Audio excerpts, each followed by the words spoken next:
Ya estamos de vuelta, seguimos aquí en CNN Chile Radio, en vivo, por supuesto, hasta hora de la mañana, 9:09. Nos acompaña la ministra de Desarrollo Social y Familia, Javiera Toro, está con nosotros aquí en el estudio. ¿Cómo está, ministra? Gracias por acompañarnos. Gracias por la invitación. Ministra, no queda nada para las elecciones, apenas 3 días y un poquito más para las elecciones de este domingo.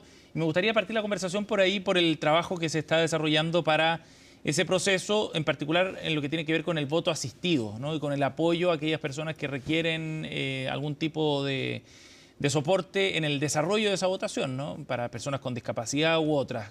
¿En qué consiste esa preparación y cómo los vocales de mesa, por ejemplo, y el CERVEL se preparan desde ese punto de vista para la elección? Bueno, muy importante este punto porque la democracia la construimos entre todos y tenemos derecho a voto y hoy día también la obligación de participar en esta elección. Así que es importante conocer las medidas para que personas con discapacidad, con movilidad reducida, puedan participar de la elección. Tenemos por un lado el voto asistido, que quizás eso es algo que ya conocemos, que viene ya de varias elecciones, que consiste en que una persona que lo requiera puede pedir la asistencia de una persona de su confianza, mayor de edad, que puede ingresar a la Cámara Secreta y apoyarlo en la emisión del voto. ¿Quién puede solicitar algo así? Eso lo puede solicitar cualquier persona que lo requiera. Tiene cierto límite. Una persona no puede acompañar a más de 2 personas, salvo que sean familiares directos. Y eventualmente, si es que yo no voy con una persona de mi confianza, puedo pedirle apoyo, asistencia al presidente de mesa, pero en ese caso solo fuera de la Cámara Secreta y solo para doblar el voto. No para marcar, digamos. No para marcar el voto. Ni puede verlo ni nada, pero puede ayudar en doblarlo, introducirlo en la urna. Por otro lado, tenemos la posibilidad de votar fuera de la Cámara Secreta. Si hay alguien que no pueda ingresar a la Cámara Secreta, ya sea por su dimensión o por su situación, si hay escaleras, qué sé yo, se puede facilitar el voto fuera de la Cámara Secreta. A veces incluso, lamentablemente, si hay locales que no tienen que todas las mesas en un lugar con accesibilidad universal, es necesario, sabemos, moverla. Y ahí también a todos los votantes que podamos comprender eso, la paciencia que eso significa, el tiempo que requiere, porque es garantizarle el derecho a voto a una persona y se tiene que garantizar, por supuesto, también el secreto de ese voto. Y eso se ha visto, ¿no? En los locales de votación es común a veces ver a alguien que va en silla de ruedas, no puede acceder al segundo piso y se generan las condiciones para que de todas maneras pueda votar. Pero el principio sigue siendo el mismo, hay que garantizar el derecho a voto en el fondo que tiene cada persona, ¿no? Exacto. Y hay otras 2 medidas que creo que son relevantes y no se conocen tanto, que son para personas sordas o con discapacidad auditiva, personas ciegas con discapacidad visual. Las personas sordas pueden comunicarse, si así lo desean, por escrito con los vocales y el presidente de mesa, pero también hay una plataforma, y esto lo tienen que conocer también los vocales por si alguien lo solicita, que es digital, que se llama la plataforma Visor. Se puede acceder a través de la página del CERVEL. Y básicamente es una plataforma donde se accede a una videollamada y podemos contar con un intérprete en lengua de señas chilena. Entonces, una persona sorda puede solicitarlo y a través de un celular, y ahí los vocales, el presidente de mesa tienen que facilitarlo, se pueden comunicar con este intérprete que está de manera digital a través de una videollamada por la plataforma Visor. ¿Y actúa como una suerte de interlocutor? Sí, es un intérprete, claro. Es un intérprete en lengua de señas. Y en el caso de las personas ciegas, pueden hacer uso del voto asistido, como sabemos, pero también pueden solicitar, si desean votar solos con completa autonomía, la plantilla braille. En todos los locales de votación, y esto los vocales, los presidentes de mesa eventualmente tienen que pedirlo al jefe de local si se solicita, una plantilla que se superpone al voto, que tiene las ranuras marcadas y tiene también en braille la indicación del número por candidato. Se pone encima, después se saca, el voto no queda con ninguna marca ni distinción especial, por lo tanto también garantiza el secreto del voto. ¿Y esto se implementa en todos los locales de votación, en cada una de las mesas? Esto se implementa en todos los locales de votación, lo tienen que conocer los vocales, viene por supuesto en las guías y los manuales que entrega el CERVEL. No hay un equipo especial, digamos, de apoyo. No, esto lo tenemos que aprender todos, sí.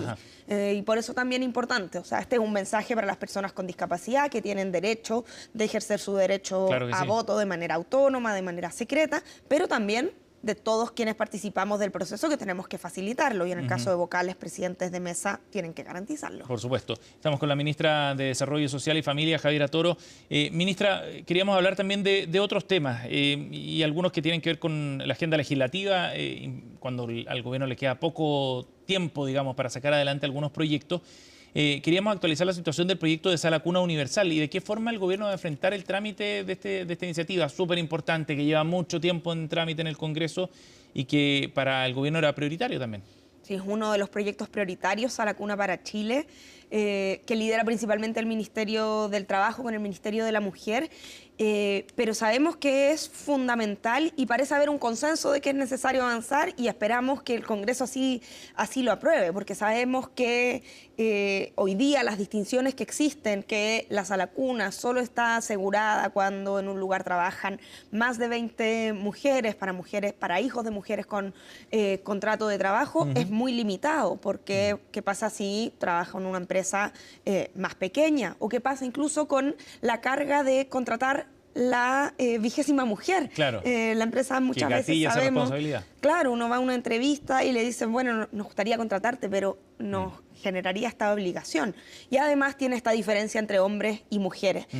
Por lo tanto, esa es una dimensión que tiene que ver con el mercado laboral, que es fundamental cuando hablamos sobre todo de baja participación laboral de las mujeres que todavía tenemos en Chile. Y por otro lado, hay otra dimensión que me parece que es relevante considerar, que tiene que ver con que también hablamos mucho de la decisión de tener hijos, de la baja en la tasa de natalidad, por ejemplo, que tiene algunos elementos que son fenómenos positivos, como que ha bajado muchísimo el embarazo adolescente, pero también, y está muy bien, por supuesto eso, y las políticas públicas que han resultado en ello, está muy bien que podamos decidir tener o no tener hijos, que podamos decidir la edad en que tenemos hijos, pero también sabemos que son miles las familias, las mujeres que queriendo tener hijos sienten que no tienen la red suficiente, que no hay suficiente apoyo en el cuidado, en la crianza, y por lo tanto también esta es una de las medidas junto a otras como el Sistema Nacional de Cuidados que ayuda en esa dirección. Ministra, y entendiendo que es un proyecto que llevan otras carteras, pero ¿cuál es la piedra de tope hoy día para el proyecto? Hoy día esto ya ha ido avanzando, se han planteado distintas diferencias, pero yo espero que los últimos cambios que se han realizado por parte del gobierno puedan viabilizar que esto se apruebe. O sea, aquí ya está considerado el financiamiento, ¿no? Pero sí, pero la última modificación ya introducida por el gobierno contempla que se cree este fondo de Sala Cuna con una cotización de el 0,3% y que por lo tanto permitiría este financiamiento. También ha habido cierta cuestionamiento o duda respecto de la sostenibilidad financiera y se ha planteado por parte del Ejecutivo justamente un mecanismo que quede establecido en la ley para poder hacerle un seguimiento a la sostenibilidad financiera del sistema. Entonces nosotros creemos que eso está bien cubierto, había mucha disposición de diálogo por parte del gobierno y esperamos que eso avance, porque esa disposición está. Yo sé que quedan pocos meses de gobierno, sé que estamos en un periodo electoral que a veces se exacerban los ánimos, pero yo creo que lo que las personas esperan de la política, de las instituciones, del gobierno, del Congreso, es que saquen adelante este tipo de proyectos. ¿Y cuán importante, se entiende que el tema es urgente hace mucho rato, pero cuán importante además desde una perspectiva más política que quede despachado en este gobierno y con las características que el gobierno quisiera para el proyecto, pensando en que puede venir un cambio de administración después? Bueno, por supuesto. O sea, el cambio de administración viene más bien un cambio de signo político, me refería en el gobierno. Bueno, por supuesto, para el gobierno es importante que esto quede aprobado, pero no para imponer una visión particular, sino también porque hay una urgencia. Y creo que hemos demostrado disposición al diálogo, disposición a encontrar puntos en común, a mover posiciones, y eso ha sido lo que ha caracterizado a este gobierno y que ha permitido avanzar en reformas que también costó muchos años sacarla, como la reforma a la ley de pensiones, o en el caso del Ministerio de Desarrollo Social, la ley de adopción que estuvo casi 12 años tramitándose en el Congreso, y aún con un Congreso con una composición que sabemos que no es necesariamente favorable al oficialismo, Sí. se ha logrado sacar. Entonces, yo creo que hablaría muy bien también del Congreso, de la política, del gobierno, la posibilidad de llegar a este acuerdo y que no se siga postergando. Esperamos lo mismo con el Sistema Nacional de Apoyo y Cuidados, que también le queda pocos ya trámites en el trámite en el Congreso. Por lo tanto, esperamos que esto se apruebe, aunque sean pocos meses, nosotros vamos a gobernar hasta el último día. Pero ustedes ven un riesgo que si no se aprueba ahora haya un retroceso en el siguiente ciclo legislativo. Bueno, no sabemos cuál va a ser la composición del siguiente Congreso. Por supuesto, nosotros tenemos ciertas visiones que esperamos que puedan reflejarse en las legislaciones, pero espero que no sea así porque ha habido un acuerdo y una vocación transversal. O sea, si se retrocede, yo creo que lo que más arriesga eso es que esto se siga postergando. Sí. Porque si se retrocede respecto de acuerdos, si se retrocede respecto de posiciones que este gobierno ya ha ido cediendo en pos de generar un acuerdo, por supuesto que eso puede significar que esto se siga postergando, se siga alargando sin responder a la urgencia que tienen las mujeres, que tienen esos niños, que tienen los hombres trabajadores también. Estamos con la ministra de Desarrollo Social y Familia, Javiera Toro, aquí en CNN Chile Radio. Ministra, ahora esto nos vincula con otro tema y que tiene que ver con la discusión presidencial, con las propuestas que están sobre la mesa de distintos candidatos, sobre todo aquellos que en la oposición tienen posibilidades, según las encuestas, de pasar a segunda vuelta, y con la posibilidad de que distintos beneficios sociales terminen recortándose hacia el futuro. ¿Cómo ven ustedes esa amenaza que está gatillada por el objetivo de reducir el gasto público? Si eso es lo que se han planteado distintos candidatos. ¿Lo ven realmente como una amenaza concreta que pueda ocurrir en el próximo gobierno, en la próxima administración, el que se recorten beneficios sociales? A mí me preocupa bastante cómo se está dando esta discusión. Se hacen anuncios de recortes de 6.000 millones de dólares del gasto público, que es casi 4 veces el presupuesto del Ministerio de Desarrollo Social. Algunos incluso dicen el doble, el triple, pero no se explica cómo concretamente se llega a eso. Entonces, yo creo que es importante dar la discusión con seriedad porque por supuesto que si se hablan de esas magnitudes, como decía, 4 veces el Ministerio de Desarrollo Social, uno dice, ¿de dónde van a recortar eso? ¿Cómo nos va a poner en juego beneficios sociales? Entonces, preocupa muchísimo. O sea, a este gobierno le ha tocado una situación fiscal que no ha sido fácil, está presentando un proyecto de ley de presupuesto que tiene responsabilidad fiscal, pero también tiene responsabilidad social. Por lo tanto, nosotros esperamos que esta discusión se dé con datos y se dé también con claridades, porque o sea, el debate político se puede dar. Las personas nos toca decidir en la elección, pero ¿qué significan las propuestas que se ponen sobre la mesa? Usted conoce bien el presupuesto, las magnitudes, las órdenes de magnitud de los recursos que se disponen para cada programa. ¿Es posible realizar estos recortes de la envergadura que se están planteando sin tocar beneficios sociales?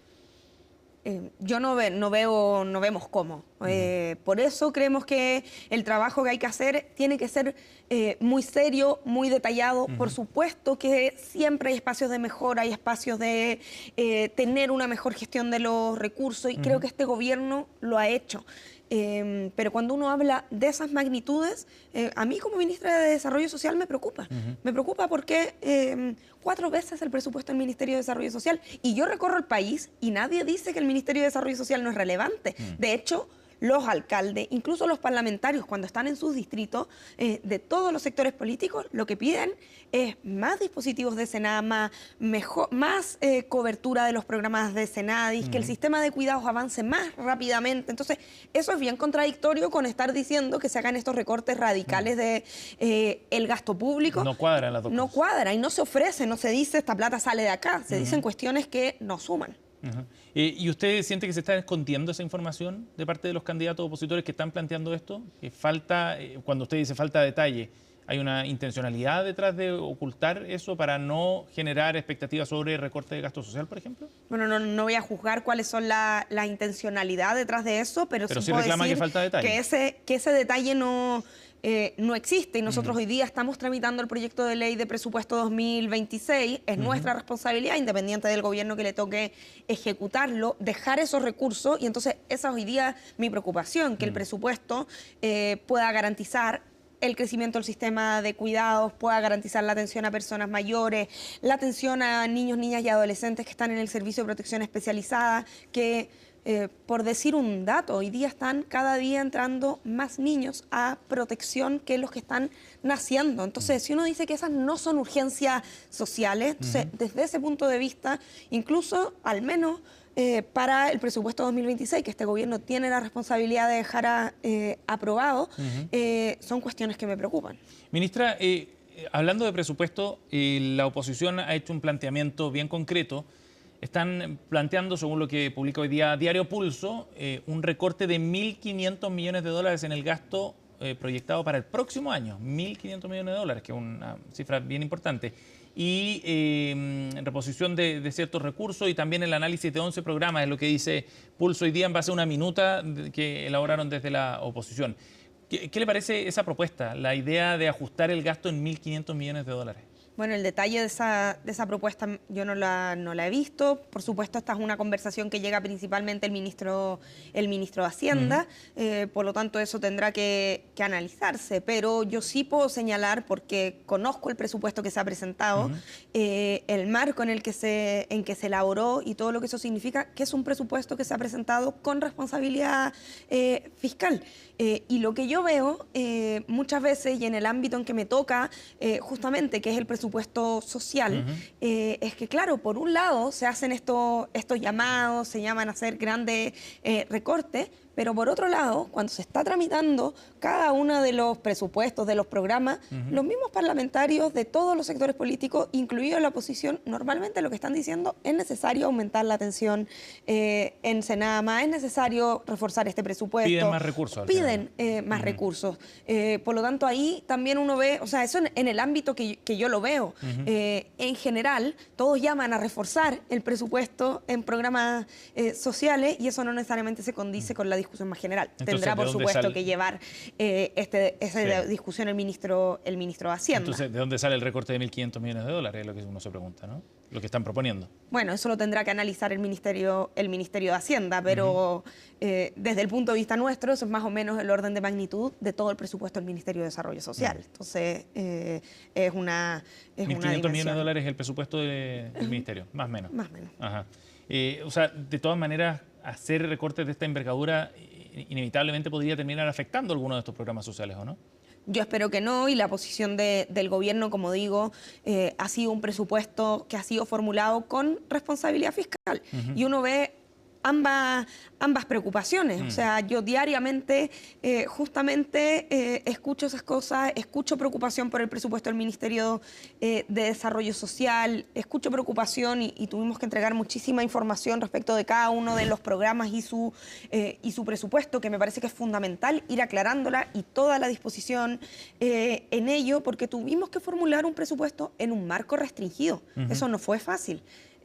Por lo tanto, si se pretendiera que eso se recorte más, por supuesto que sería muy complejo. Yo creo que nadie, si va a cada uno de los programas, a la población que atiende, a las personas mayores que están detrás de eso, a los niños, a las personas con discapacidad, podría decir que sobran recursos. Ahora, de todas maneras, existe consenso en que es necesario hacer recortes, ¿no? La Comisión Asesora para Reformas Estructurales en el Gasto Público entregó una serie de recomendaciones para un ahorro de cerca de 0,6% del PIB hacia el largo plazo. O sea, de todas maneras hay un trabajo pendiente ahí. ¿Cómo hacerlo sin que eso signifique recortar gasto social? ¿Es posible? El gobierno en eso ha demostrado muchísima disposición, o sea, una comisión que de hecho fue convocada por el mismo, claro, por el mismo gobierno.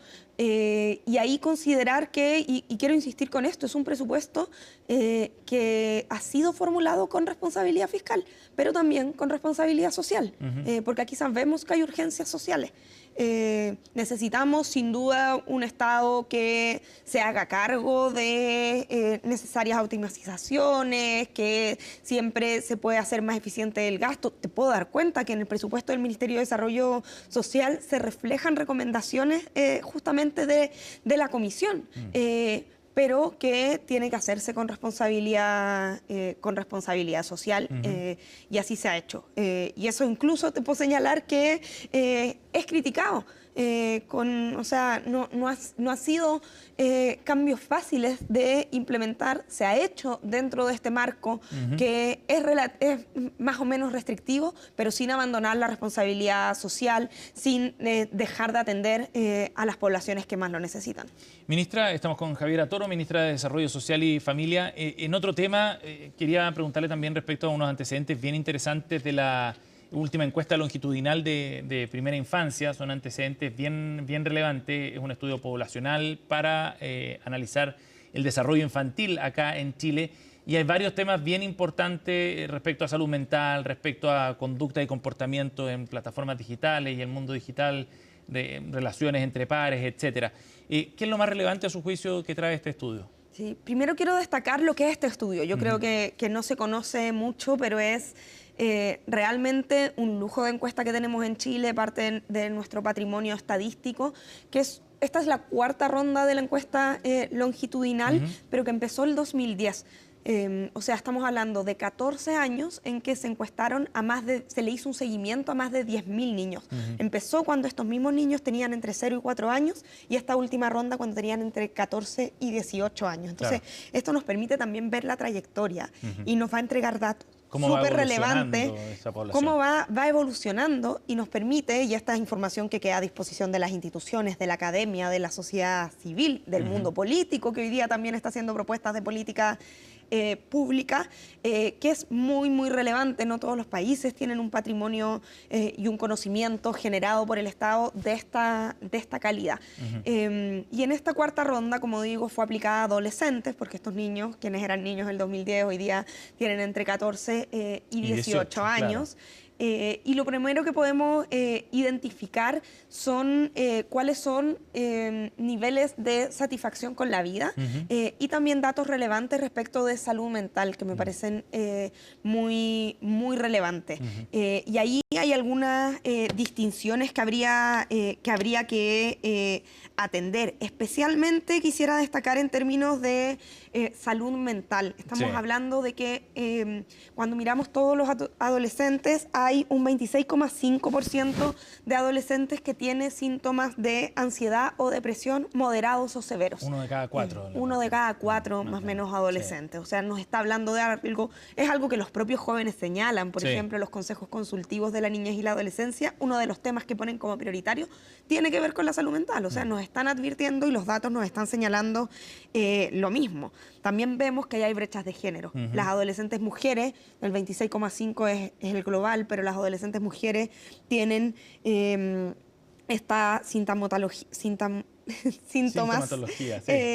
en un 33,9% de las adolescentes mujeres. Bueno, y en el caso de los hombres, 19,5%. Hay un foco bien importante ahí, ministra, porque también cuando se pregunta sobre niveles de satisfacción con su vida, en el caso de las mujeres, en una escala de 1 a 7 es de un 4,8, en el caso de los hombres de un 5,4. O sea, hay un trabajo bien especial para ese público en particular. Sí, ahí tenemos que identificar qué es lo que pasa, por supuesto. Aquí hay brechas de géneros que se están profundizando, porque también tenemos, por ejemplo, otro dato que también es preocupante, que viene del seguimiento desde el año 2010. Cuando el año 2010, cuando los niños, una parte de la encuesta es muy completa, pero una parte de la encuesta mide el desarrollo del vocabulario. Y el año 2010, cuando los niños tenían entre 0 y 4 años, había una brecha respecto de un mejores puntajes en el vocabulario de mujeres. Y hoy día, cuando estas niñas son adolescentes, la proporción se dio vuelta. Por supuesto, queremos que todos los jóvenes, hombres y mujeres, tengan buenos resultados en el desarrollo del vocabulario, pero cuando vemos que una tendencia que se expresaba de determinada manera hace 14 años se dio vuelta cuando ahora los jóvenes son adolescentes, decimos, ahí tenemos que mirar con más detalle. Nos vamos a tener que mirar la primera, la segunda, la tercera ronda para ver dónde podríamos haber intervenido. Exacto. Y otro dato relevante tiene que ver con el uso de pantallas, de redes sociales, que también está aquí. Súper fuerte entre los adolescentes, ¿no? Y va creciendo además con el paso de los años. Entre los adolescentes. Por ejemplo, el 42,7% de los adolescentes todos los días se queda despierto mirando, o sea, se queda despierto después de acostarse mirando el tablet o el celular. O sea, es una cifra bastante claro, con un uso intensivo además de pantalla, más de y en el caso de día, jóvenes ¿no? mujeres, 46,1%. Ahí también vemos esa esa distinción. Súper interesantes estos datos para ir orientando también algunas políticas para abordar esos temas. Gracias, ministra, por haber venido al estudio de CNN Chile Radio. Muchas gracias, buen día.